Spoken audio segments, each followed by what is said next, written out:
Narration is a concept in English language जिसे हम आसान अल्फाज में डायरेक्ट और इनडायरेक्ट स्पीच भी कहते हैं।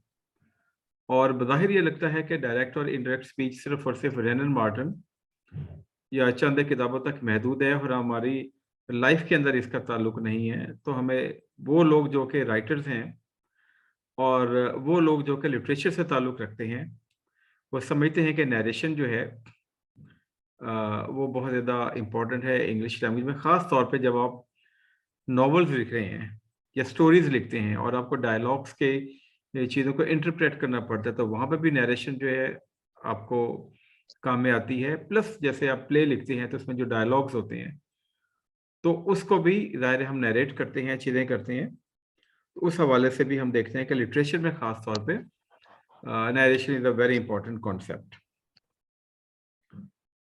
नरेशन जो है वो नाउन है और ये निकला है नैरेट करने से। नैरेट का मतलब होता है बयान करना, किसी भी चीज़ को बयान करना। तो दो तरीके हैं किसी भी चीज़ को बयान करने के। एक तरीका होता है कि हम बार बार ये कहें, मसलन मैं ये कहता हूँ असलम सेड और उसके बाद में उसके कोट अनकोट, तो वो थोड़ा सा स्पीच के अंदर मायूब सा हो जाता है कि बार बार आप उसको कोट अनकोट और उस तरीके से करते हैं। कभी कभार तो हम इसको अपने लेक्चर्स के दौरान भी इस मेथड को हम यूज़ करते हैं, लेकिन इसकी रेपिटेशन जो है that becomes a little bit of the nuisance, वो इसमें एक थोड़ा सा प्रॉब्लम बन जाती है। लेकिन जब हम राइटिंग में जा रहे हैं और हम रिपोर्ट राइटिंग कर रहे हैं या हम नॉवल लिख रहे हैं या कोई और हम राइटिंग की फॉर्म लिख रहे हैं जिसमें हमने किसी दूसरे शख्स के अल्फाज को बयान करना है, तो हम उसको अपने अल्फाज में अपनी तरफ से उसी के अल्फाज को ऐड कर देते हैं और हम कहते हैं इनडायरेक्ट नरेशन। यहाँ तक आइडिया, ये तो खैर ऑलरेडी भी हमें मालूम है इन चीज़ों के बारे में, but still I being the resource person, I have to ask this question from you.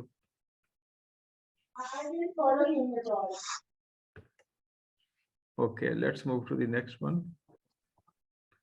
अच्छा, इसमें हम थोड़ा सा देखेंगे कि what is direct speech, what is indirect speech, what is the reporting verb, छोटी छोटी चीजें हैं, what is reported speech and what are the fundamental rules for indirect speech, and then we will also be talking about a table for change in tense of reported speech for all tenses. के जो जो tense होते हैं उसको हम कैसे convert करते हैं ताकि जो हमारी राइटिंग है उसके अंदर एक क्लैरिटी आ जाए और चीज़ों के बारे में हमें इल्म होना शुरू हो जाए। अच्छा, जैसे अभी हमने डिस्कस किया प्रीएम्बल में कि there are two ways a person can talk.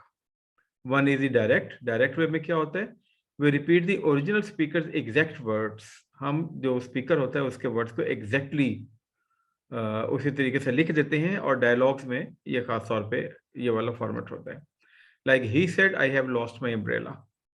लेकिन अगर आप इमेजिन करें कि आप बार बार कहें कि he said, she said, they said, तो राइटिंग के अंदर मोनोटनी और उसके अंदर एक न्यूसेंस क्रिएट हो जाती है, वो एक अच्छी राइटिंग नहीं समझी जाती, सब स्टैंडर्ड हो जाती है। तो उसके लिए हमें उसके अल्फाज को अपने इजहार के जरिए बयान करना पड़ता है। तो remarks which are repeated they are place between inverted commas. आप देखें कि ही सेड के बाद जो रिपोर्टिंग स्पीच है, जो आप रिपोर्ट कर रहे हैं, रिपोर्टेड स्पीच है, उसको इन्वर्टेड कॉमास के अंदर लिखा गया। और एक छोटी सी चीज ये भी है कि जब आपका सेंटेंस कंप्लीट होता है तो पहले आप फुल स्टॉप लगाते हैं और उसके बाद आप क्लोज जो आपके कॉमास हैं या इन्वर्टेड कॉमास हैं आप उसको क्लोज करते हैं। अच्छा, डायरेक्ट स्पीच हमें कहाँ कहाँ पे मिलती है? ये हमें कन्वर्सेशन इन द बुक्स, किताबों के अंदर मिलती है, प्लेस के अंदर मिलती है, कोटेशन जैसे लाइक कोट अनकोट, हम किसी को कोट करते हैं ड्यूरिंग आवर राइटिंग, तो वहाँ पे भी हम जाहिर है डायरेक्ट स्पीच को उसके इन्वर्टेड कॉमास लगा के तो original words of the speaker हम उसमें लिख देते हैं। अच्छा, इसके बाद जो इसका सेकंड पॉइंट है वो ये है कि इनडायरेक्ट क्या होता है। तो here we give the exact meaning of a remark of speech, और एग्जैक्टली हम उसी के वर्ड्स को कोट अनकोट हटा के और सिंप्लीफाई तरीके से करके लिखते हैं, और इसमें there is no comma after say in indirect speech. आप देख रहे होंगे कि ही सेड में ये आपको कॉमा लग रहा है यहाँ पे, तो जब हम इसको इनडायरेक्ट में लिखते हैं तो यहाँ पे कॉमा हट जाता है, इसकी जगह पे दैट आ जाता है और ये इन्वर्टेड कॉमा जो है ये हट जाते हैं उसके अंदर, और थोड़ी सी हमें इसके अंदर रूल चेंजेस करनी पड़ती हैं। एग्जाम्पल की तरफ आते हैं। मिसाल के तौर पे हम डायरेक्ट स्पीच में कहते हैं कि John said I will give you a pen. John said I will give you pen. जब हम इसको कन्वर्ट करेंगे तो जॉन सेड, और ये जो कॉमा है इसको हम रिमूव करेंगे, इसकी जगह पे दैट कंजक्शन जो है दैट लगा देंगे। अच्छा, दैट जो है ये दो सेंटेंसेस को आपस में मिलाने के काम आता है, तो इसे हम कंजक्शन कहते हैं। तो ये भी एक छोटा सा सेंटेंस है। सेंटेंस की डेफिनेशन क्या है? Which has a subject and a verb and it gives you complete meaning. तो John said, John is the subject, said is the verb. और दूसरा क्या है? He would give me a pen. तो जहाँ पे ही क्या है? सब्जेक्ट है, और वुड जो है मॉडल वर्ब है, और गिव जो है उसमें मेन वर्ब है, और आगे आपका उसका कॉम्प्लीमेंट है, सेंटेंस कॉम्प्लीमेंट है।